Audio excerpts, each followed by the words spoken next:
I want to be fair here to everybody. We're all struggling to get this right. And there's a lot of pressure on everybody, including the city.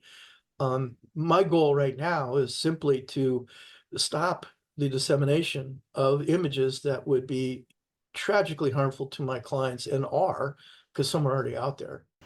The city of Moscow will not be releasing any more photos or videos from the Moscow murder case for the time being. A Latah County judge granted a request from the attorney who you just heard from, representing two of the victims' families, asking for a temporary restraining order. The lawyer for Maddie Mogen and Ethan Chapin's parents filed a lawsuit asking for a permanent injunction to ultimately stop the city from releasing photos and videos. The judge will hear arguments over the injunction on Thursday. Leander James calls the release of the crime scene photos and videos an unwarranted invasion of privacy. I talked to James today, who says Moscow police released images to media outlets, including KTVB, without talking first to the families. It was shocking to find them online.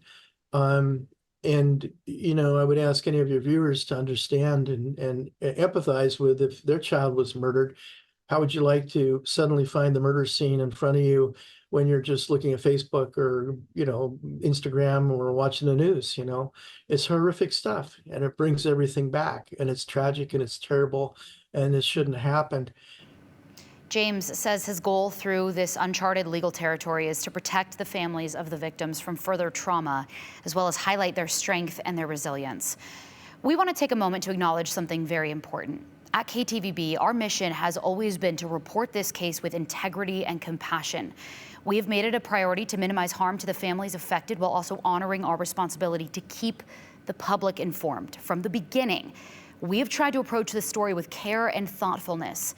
It has not always been easy, and we have learned a great deal along the way. We've heard your feedback about our reporting on this case, and we're having ongoing conversations about the best and most respectful way to handle sensitive information as it's released.